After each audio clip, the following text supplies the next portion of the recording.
We hear a lot about the creative process, but what is it? How does it work? And how do we know when we're in one? One thing's for sure, it's fascinating and sometimes a little mysterious. Our aim within Process is to bring you inside the creative processes of various disciplines and professions to show you what they do, their approach, and offer you tips and insights that you can use in your own work. It's a process. Let's get moving. Today we're talking with Giles Crouch about digital transformation. In his work as a digital anthropologist, he's helped several companies go through digital adaptations. He's been deeply involved in the areas of big data analytics, artificial intelligence, and design thinking. We are in Process with Giles Crouch. Giles, welcome to the show. Hey, Mike. Thanks very much. Lovely to be here. Glad to have you. So Giles, let's get right into it with, you prefer the term digital adaptation to digital transformation. Could you tell me a little bit about that? Sure. We hear so much about digital transformation. It's become a buzzword and perhaps overkill. And if your company or your organization is at a stage of transformation, it probably means you're being disrupted or you've been disrupted in a major way. Revenues are down, your productivity is down, you're suffering in the market, you're unable to compete, and you have to transform your business in order to survive. But most businesses aren't in that place. Most of them, they just have to adapt to the current era of technology, the digital world that we live in. So that's why I prefer adaptation, because it's also less threatening. When you go into a company and you talk about transformation, everybody gets scared and they go, oh my gosh, I'm going to lose my job and big things are going to happen, technology is going to come in, and everybody gets scared. So when you use adaptation, it's more of a friendly word, and it also puts a more positive spin on it for not just the employees, but for senior management as well. So why undergo a digital adaptation? It's technology, right? It's the new world that we live in, and it's not just the technology itself. In fact, it's really about how the people are using technology. A lot of we had software and the software industry, and then the internet came along, and everything started to be connected. And as a result, now consumers have the power in their hands. We know through a smartphone and through tablets and social media. And it's really changed how businesses and any organization, including governments and nonprofits, how they interact with their audience and their markets. And it's a lot of the time right now is consumers are ahead of the organizations that they're connecting with. Companies and any large organization, even small ones, tend to move a bit slower than the consumer. You've already got consumers that have better technology at home than what they're given to work with in the office place. So they've got to adapt to this new reality, and they've got to adapt to these big companies like Amazon that have really changed the game of retail. So that's why they've got to try and figure out how do they manage in this new world, avoid being disrupted by someone who completely not in their industry, but all of a sudden decides to move into it, and they know how to use technology to do that. Could you give me a good example of that? Well, Uber would be one. They came in and disrupted the taxi industry, and it created massive change around how we talk about transportation in cities. So not only has it disrupted the taxi industry in various cities, but it's also disrupted public transportation. A secondary effect of it is that people have ended up buying more cars, so we see actually more congestion within cities, not less congestion, because you have so many Uber drivers out there. Another one would be Airbnb disrupting the hotel industry. So they've had to figure out how to adapt, and so have taxis, and so have cities with regard to transportation infrastructure and how do they provide better public transportation, and also with cities facing the problem now of apartment owners who rent out for Airbnb, reducing the availability of apartments to citizens that live within a city, and really putting at disadvantage those communities that are what do you call them, disaffected communities within a city that now they can't afford to rent at all. So you increase the rate of homelessness. Right. So you've impacted affordable housing. Yeah. That's the words I was looking for, is affordable housing. it's with any technology, they all have a double-edged sword. They're both good and bad. Companies now are trying to figure out what's the good way to use the technologies. When you get into the manufacturing sector, the big push for a digital transformation or an adaptation is usually down the supply chain and using big data analytics, because everybody still wants to stay on that just-in-time delivery model. But now they're looking at how do we leverage artificial intelligence, how do we leverage big data in order to make that supply chain more efficient so that we can get products faster at a cheaper rate and reduce the operating costs on both the manufacturers and their supply chain. What's the impact of AI in that process? Varied, right? So AI is really good, but only for doing really singular jobs. It's what we call narrow AI, narrow artificial intelligence. So it's very good in the area where you have a lot of process. So manufacturing, for example, using AI to manage robots on the floor, looking at supply chains and understanding logistics because of the issues of complexity. So AI can augment logistics companies to help them figure out more efficient routes to deliver products to consumers, but also delivering products from the raw material supplier through to the manufacturer of the end product. And then we're also seeing the use of AI within the white collar market now. So initially it was robotics and it was steady on hard processes, but there's already an AI engine that's in the States and I think Australia that can fight your parking tickets. And they have like a 95% success rate. So you can automate a lot of white collar jobs. And that presents a big problem for lawyers. It presents it for people that do process and paperwork, for example, in the finance sector and insurance sectors, which are being heavily disrupted by AI. So where people before took in a claim in an insurance company and processed it through, and you had humans in the loop, well, now they're passing that over to artificial intelligence, who are doing the jobs of those clerical workers. So that's a lot of disruption, and there's a lot of disruption to come. Absolutely. Yeah, there's going to be a lot more. The key to survival, if you're even in a white collar job today, is going to be how to do better than a machine and augment your skills. And everybody thought, well, the blue collar jobs are going to go first, and it's actually probably the opposite. We still don't have a robot that can figure out to use hammers and paintbrushes and do complex tasks that blue collar people can. There's welding robots, but they're in a manufacturing line and they're very specific and trainable. But as soon as you have to do maneuvering into tight spaces and you've got to do something creative to figure out a fix, robots can't do that. AI can't do that. You need humans. But when you're talking about processing an insurance claim, okay, sorry, AI is going to be the tool. You're out of a job. Wow. So like digital adaptation, I mean, it's not just a company thing. It also seems like it's on a personal level. Yeah, it is. When I work with a company, in fact, the very first thing that I address is the culture of the company itself or the organization and the people within that make up that culture. It's the key to any successful digital transformation is going to be the culture. And if you don't have buy-in within the organization, it's not going to work. And that's usually why they end up dying on the vine and everybody goes back to doing what they did do, which didn't work. And they knew they needed to change, but we like comfort in things that we know. So it's all about change management at the front. So it's a very, in a process that I use is going in first, addressing the culture, addressing the personnel issues, and then starting the work from there. So would you say that's the biggest challenge of all, is people? Oh, yeah, absolutely. Yeah. There's so much software, so many technology solutions that you can plug in. I mean, that's rarely the issue is the technology, it's the people.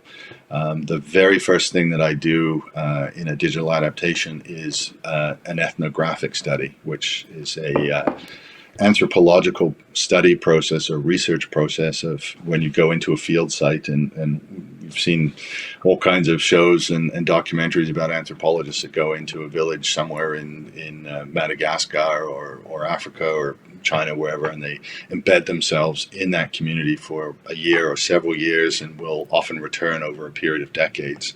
Well, we don't have that much time in the business, so I go in and do an ethnographic study where I look at not just how people use the technology, which is what you find with the big consulting firms like BCG and McKinsey and Deloitte and KPMG. And they're at it from an automation process, and all they care about is workflow and workflow efficiencies. Problem is, humans mess things up all the time. So they kind of look at it from how do we automate and make machines out of people, and you can't do that. So when you take a people-first approach, I do the ethnographic study, I understand the culture, I ask questions about workflow, absolutely, and what are the tools that they use, but I seek to understand how they use those tools, and also to find the people that will be supportive of a change, of an adaptation, and those that won't be. Some of them won't be because they fear losing their jobs, and there's always one, I call it the water cooler superhero. And that's that person in an organization that knows a piece of software really, really well. And whenever people have problems with, say, an enterprise resource tool or something, they go over to Joe by the water cooler or Mary and say, hey, can you tell me how to do this? And so they see that as job security. And if you're going to take that away from them, they're going to oppose any kind of transformation. Wow. So that is the biggest challenge, people. Yeah. So now after the ethnographic study, what comes next in your process? Yeah. So after I do that, I go back, and it's a lot of time by yourself thinking, and you have to put together what that culture is. I speak with the senior management and whoever the executive sponsor is, and we go back and forth talking about the culture and addressing the issues and identifying the key people that are going to be both supportive and against it. And then I take a look at the technology. I do a deep dive into the systems that they use. So if they have ERP software or whatever technology product they're using, and is it meeting the needs of the organization? Do they have cybersecurity in place? Do they have data governance? Do they understand data as an asset? So I pull all that together with the people side and the technology side. And then that comes out into the initial report. And then that kind of finishes that phase one type of thing. Now we know the playing field, we know the players, we know the situation, we have context, and we understand all the technologies that are there. And I also do some market research, because you have to figure out, a lot of companies think they have to transform or adapt the whole company in order to do a transformation. They actually don't. They might just have to do marketing automation or sales automation, or maybe they just need to figure out their supply chain, or maybe they need to figure out a better way to access new markets. So when they think it's a really big thing, sometimes it's a small, fairly simple issue at hand. So that's where I figure out in that first sort of process, that first steps of the process. And can't see the trees for the forest. Yeah, exactly. Really, you got to and see what kind of trees they are and how big that forest is and all that. And that's when I get into usually a design thinking process, and it's interesting for a lot of companies because they haven't been through it. They think it's sort of this woo-woo stuff, but it's been around since the sort of late 70s, early 80s. Organizations like IDEO, who are huge, they're big into design thinking, and you have this great opportunity because you figure out who your team is going to be to carry that adaptation forward, and you bring them all together into a room, and you go through this design thinking process where they're prototyping solutions, and they're going away. They come together, they go away, so things converge, then they diverge, then come back again. And you go through this iterative process, which sounds kind of messy, but it's really not. It's a very structured process that brings out the creativity, because often we don't realize it, but creativity, we're at our best when we face constraints versus just having open-endedness. Reminds me of the quote, "Art loves change," which I talked about with David on my last interview. Yeah. Those, I think when we're in a set of constraints, it makes us all the more creative. Yeah, it really does. Yeah. And people feel bought in when they're together. you have the right mix of people. And when in an adaptation and you're changing culture and you have to think of change management, when people are all together and they share the common vision and they've all participated in the creation of that, that makes a huge difference. Yeah. Excellent. So now what's the next step in the process? Then, yeah, it's a good question. So then again, you've got to go back and, that's when you figure out the solution. So I work with the team, and that will involve the IT team. And one of the main challenges I see in many organizations with their IT department is that they work in what's called a cooperative process, IT process. In other words, oh, okay, so you want Microsoft Office. Well, here you go. I'll put it on your computer. There you go. I installed it. Go away. And when people call them for the support, did you plug it in? So the first question. So it's almost combative. And so and where technology is going to lead the change, the people are going to lead the changes, but the technologies to facilitate that change are going to come into play. It means you're going to use technology in a different way. And that means the IT department is going to deploy it. So they need to move from this cooperative model to what's called a collaborative IT services model. And that's where they actually take an ownership stake in the different departments and are part of the project, not just to select the software and install it, but to actually develop the solution, develop it together with the teams that are being impacted, make sure it's installed, do the training process, and then have an ongoing participation in the success of the adaptation as a whole, but also in any technology projects that the company might do. So if they end up having to do sales automation or marketing automation, they work closely with marketing, they develop the solution together, they're part of the project charter at the very start, and they're involved, and their success metrics are based on the overall success of the marketing and sales departments. So everybody, it's important for everybody to work together as a team. Yeah. Everybody's needs seem to be met in that process. Yeah. One of the things that's happening now is that, a lot of companies, they can go and buy a technology solution without even talking to IT. And I've seen this. I've done audits in companies. There was one a couple of years ago. They were a large manufacturer, and they had about 1,800 employees. And I said, well, how much, software and tools are you using outside of what IT knows about? And they said, oh, well, probably about $50,000 a year.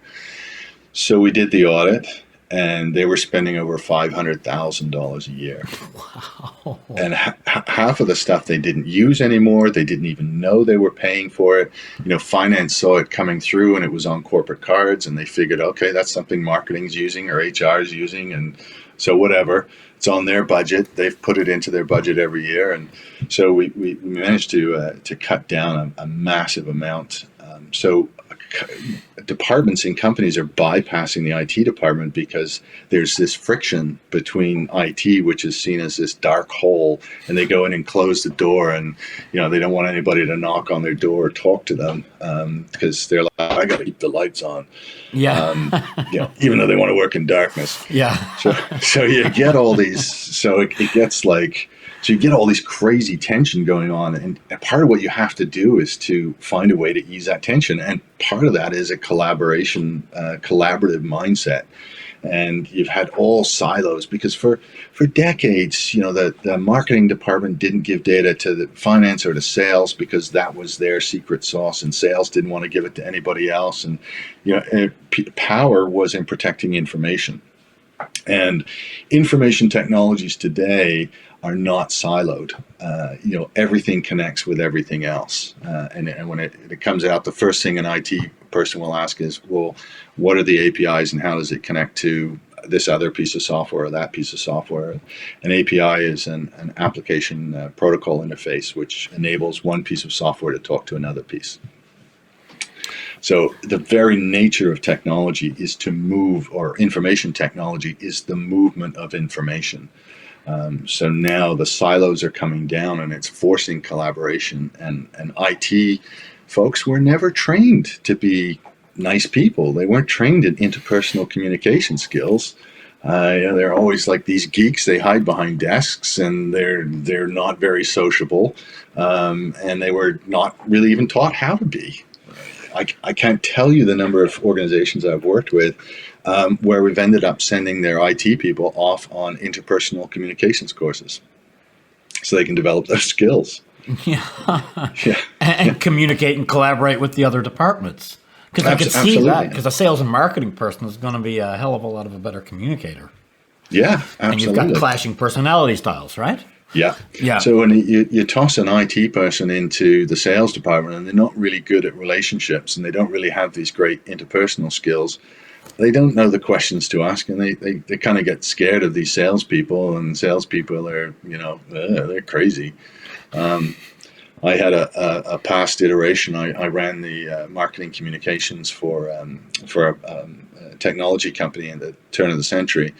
And the engineers, we were like, 10% of the company was sales and marketing. The rest was all software engineers. And they figured they could do a way better job marketing than we could. They just didn't figure we knew how to do it.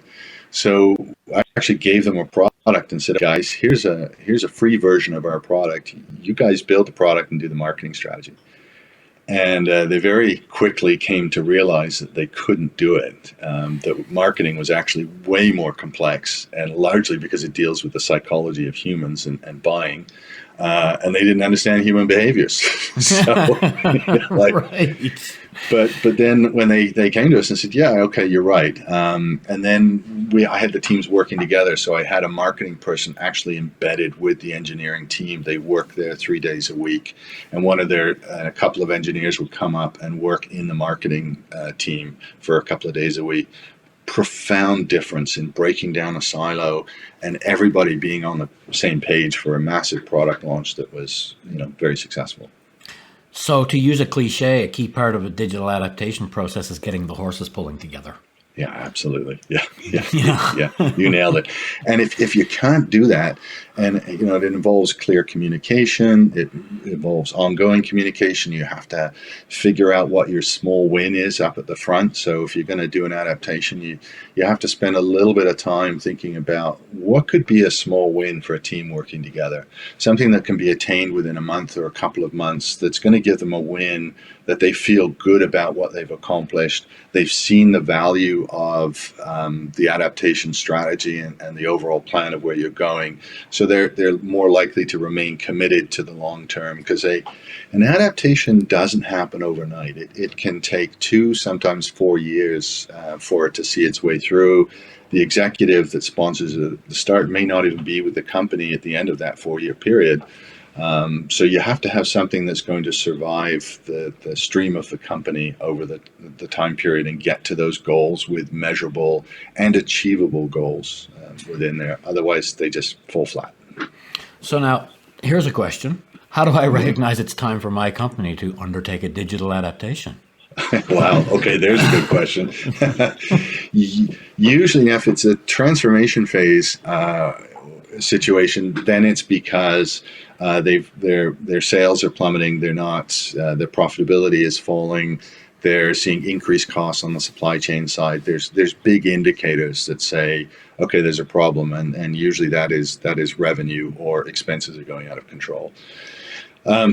If you figure out adaptation, it really means that a senior executive, whether that's the CEO or the COO or CIO or even the CFO, lots of C's in there, but someone in the company recognizes that, hey, we need to do something before we're in trouble. And a lot of them do today. They recognize, because they've heard the stories of Airbnb and whatever the name is, I can't remember now.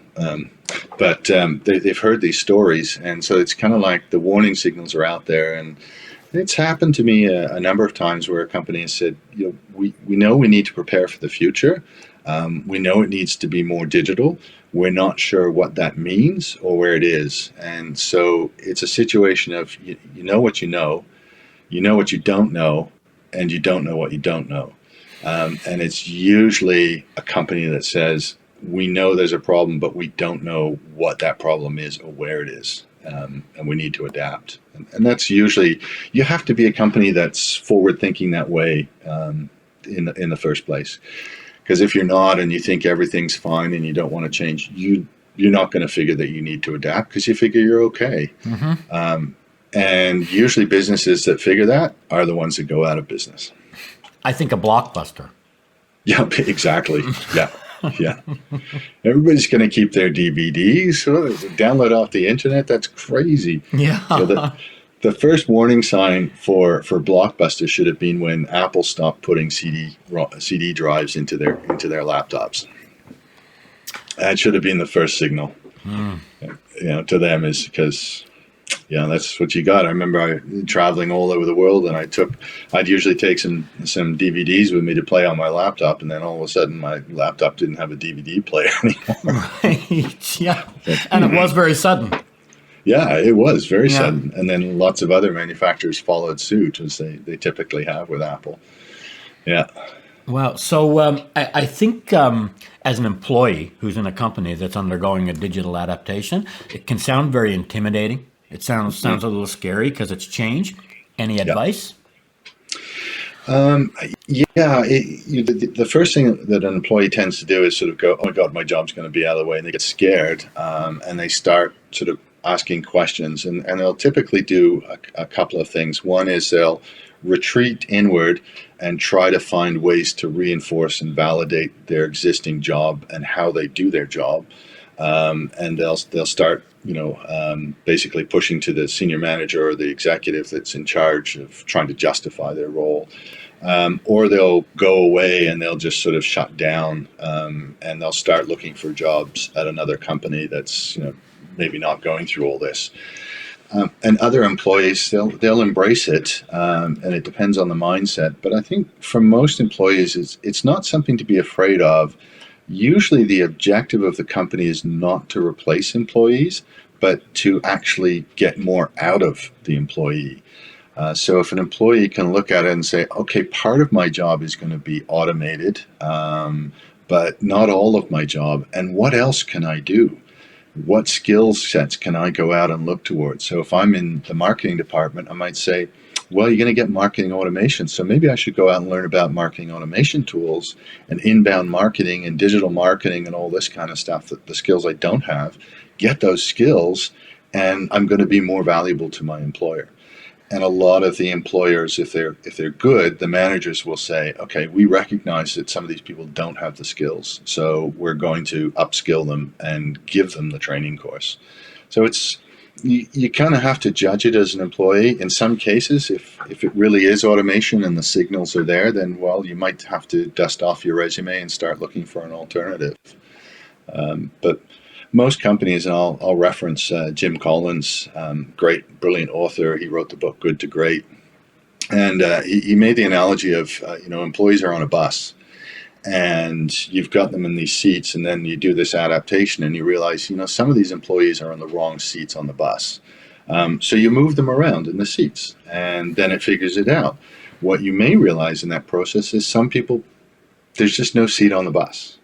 And it falls on the company to treat those people fairly and humanely and say, we're sorry, but we've made this change and we can't afford to keep you. There's not a role for you here. So you give them a good package, and you give them access to career counselors and guidance, and so they can go and find something job. Give them a soft landing and help them to find a way into a new job. Yeah. So embrace it as an opportunity. Absolutely. Yeah, that opportunity may be that you remain with the organization, or that opportunity may be outside the organization. But change is inevitable, and we fight against it, even though things change constantly. And there is no guarantee for employees in any organization today. Not in government, not in private sector, it's just not there. Right. So embrace change because it's inevitable. It is inevitable. So you just got to think ahead and say, well, how do I survive? And we look in the situation of today with the pandemic. You've got to be really creative. If you're an employee, you've got to figure out, my job may not be safe. They're going to be looking for automation more than ever. The way things are being bought and services and products are changing. there's a likelihood that my job will not exist within a year or two. So what am I going to do to get my skills so that I'm more resilient and I'm more capable to live in this new digital world? Very good. So to bring our process to a close here today, what I'd like to do is leave our viewers with some advice. If you're a company who's about to go through a digital adaptation, or you're thinking about it, or you're into one, any advice? Yeah, do your research first. Don't dive into it. Be cautious about going to companies that sell software and hardware. Their end objective is to sell you billable hours and hardware and product. You really need an independent voice to help you guide through that. So, find someone who doesn't have a vested interest in whatever technology solution you're using today. If you're using an ERP program like SAP or Oracle, don't go to them for advice on digital transformation, because their end objective is to sell you more billable hours, more boxes, and more software. And they're going to be their solution. So find someone who's sort of outside of that and has a neutral position, who's going to work for you, actually for you on your side, versus trying to get you those billable hours. Very good. So change is inevitable. Change is inevitable. It comes at us. So the best thing you can do is look at it positively and embrace it as an opportunity and go forward. That's the reality of the world. That's the reality of the world. Thank you so much for your time today, Giles. Great. Thanks, Mike. Really and I appreciate look it. into your process, and I look forward to having you back again. Absolutely. Love it. Thank you. And that's our show for today. Change is inevitable, especially in the digital world. So if you find yourself in the middle of a digital adaptation, remember one thing and you can't go wrong. Put your people first. Thanks for joining us. Have an idea for the show? Know somebody interesting that you think we should talk to about their creative process, or just have some feedback? Reach out to us at inprocess@movingmagazine.ca. And if you're so inclined, give us a follow on Instagram at The Moving Magazine and on Facebook at Moving Magazine. We'll see you next time. Until then, keep those creative sparks firing.